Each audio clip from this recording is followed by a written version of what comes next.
Hi, I'm here with Scott Paul, and Scott is the executive director of the Alliance for American Manufacturing. They're a nonpartisan nonprofit partnership of major manufacturers along with United Steelworkers who are working on issues including trade, energy security, healthcare, retirement security, currency manipulation, and a number of other issues. Scott, this week the United States and China are meeting in what is called the Strategic and Economic Dialogue. hmm Do you have any words of advice for Secretaries Geithner and Clinton who are at the dialogue in Beijing? Uh, yes, I do. And first, I do think that it's a good thing to have a dialogue with China. I mean, the U.S. and China will clearly be the dominant economic and political forces globally in this century, and so it's important to have a discussion like this. Now, what they say is very important, and one of the big issues in these talks, and these talks, I should say, cover a range of issues from North Korea to nuclear proliferation to Taiwan. To a number of economic issues. In the past, they've even covered issues like food safety, and so it's a real mishmash. But the message that I think is very important for Secretary Geithner or Secretary Clinton to deliver to Beijing this time is that we need some movement on China's economic policies, and in particular on their exchange rate policy soon. That patience is growing thin.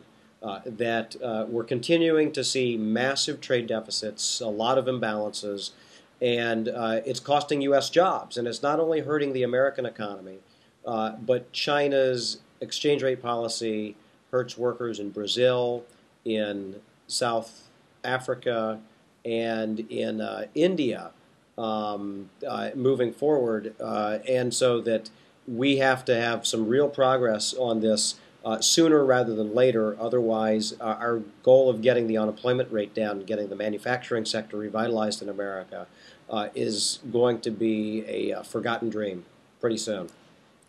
Right. Scott, China has an internal buy China policy. China's commercial rules give an advantage to Chinese companies over others in getting business with China and Chinese companies. At the same time, they argue that any Buy American policy that we might implement here is protectionist. How do you respond to this?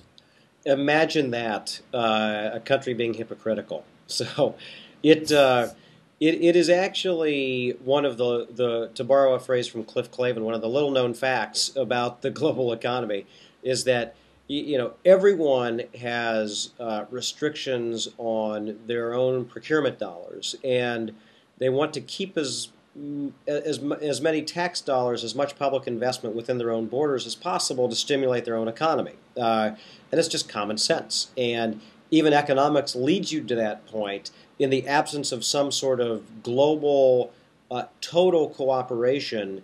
If you act in your own interests, it'll get you closer to equilibrium. You won't necessarily get there, but there's a place for it in economics.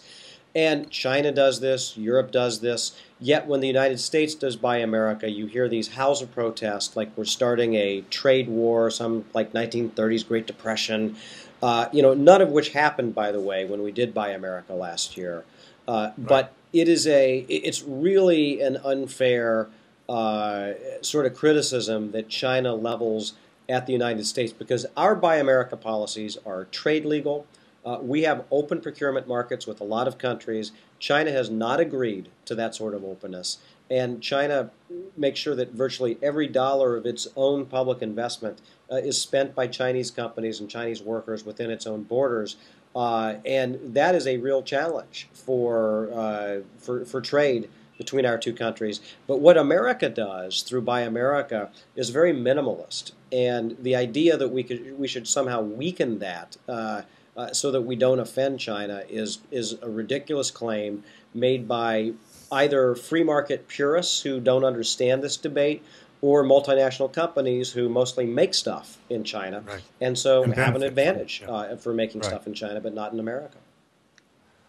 Right. Scott, on your blog, you have a video post where you explain 15 key numbers you need to know before the U.S.-China strategic and economic dialogues, which includes 2.4 million jobs lost to this China's trade policy, and how the 6.8 yuan pegged to the $1. Can you quickly explain the 5-to-1 ratio of imports to exports that you talk about there? And then we will link to that, of course, from our own blog. Sure. So Yeah, and I'm glad. Yeah, I'm glad you mentioned that. The 5-to-1 number is very important because it's the imbalance of U.S. exports to Chinese imports. For every dollar worth that we have of U.S. exports to China, we get $5 worth of Chinese imports in return. And that adds up to over $200 billion a year in terms of imbalance that we have with China. It costs jobs, is the bottom line. But it shows another point, Dave, and I think this is important. It shows that we actually have the leverage in this economic relationship. That, you know, the amount of stuff that we export to China is significant, but it's not nearly as significant as what China brings into this market. And China is much more dependent on their on openness in the U.S. market than we are in China.